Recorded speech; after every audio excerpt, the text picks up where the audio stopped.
Hi everyone, we are Group 2 and today we will discuss limit reversals and constants in definite integrals. First, what is a definite integral?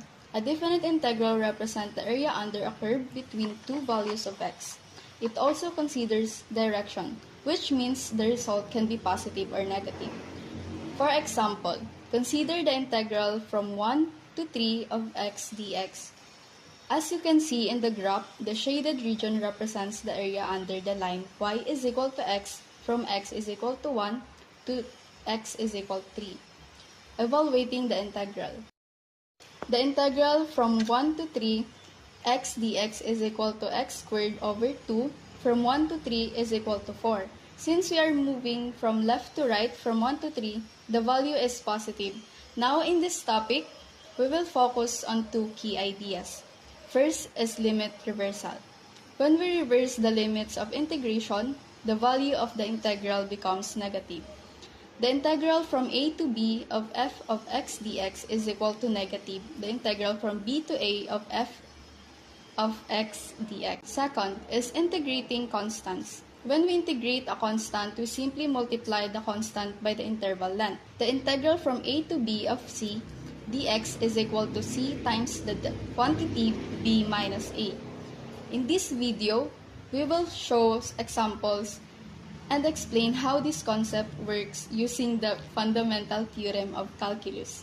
Let's get started. So next is the limit reversal concept.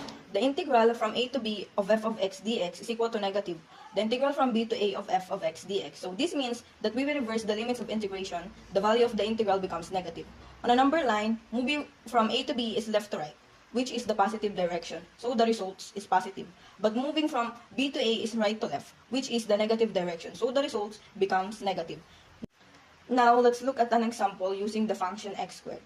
Integral from 1 to 4x squared dx. So first, we integrate to get x cubed over 3, then apply the limits. So 64 over 3 minus 1 over 3 is equal to positive 21.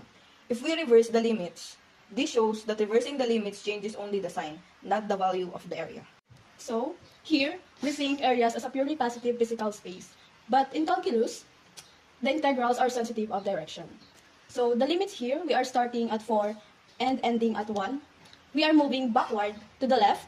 In the language of math, our change in x or dx is now negative. So, because we are traveling in the negative direction, the integral doesn't give us 21. It gives us negative 21.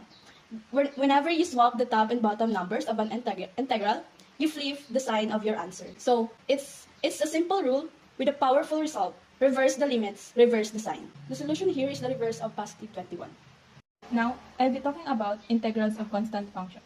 This is one of the simplest rules in definite integrals. First, let's look at the formula we have here. The integral of c d of x from a to b equals to c multiplied by b minus a. C is any constant number. A is the lower limit and b is the upper limit. This formula tells us that the integral of a constant is just the constant multiplied by the distance between the two limits. Let's use the example we have. Evaluate the integral of 3 d of x from 2 to 5. Our constant is 3. Our lower limit is a is equals to 2 and the upper limit is 5. The integral of 3 d of x from 2 to 5 is equals to 3 multiplied by 5 minus 2 is equals to 3 times 3 with the area of 9. Next, I will explain the fundamental theorem of calculus.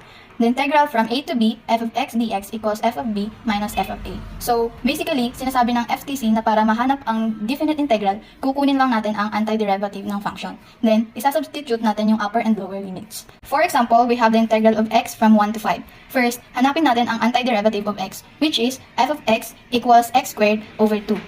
Next, we substitute. F of 5 equals 25 over 2 and f of 1 equals 1 half. Then, isasubtract natin sila. 25 over 2 minus 1 half equals 24 over 2 equals 12. So, the answer is 12, which represents the area under the curve y equals x from 1 to 5. In short, instead of finding area manually, FTC makes it faster by using antiderivatives. In conclusion, reversing limits changes the sign of the integral. Integrating constant is simple multiplication, and the FTC helps us evaluate definite integrals efficiently. Thank you for listening.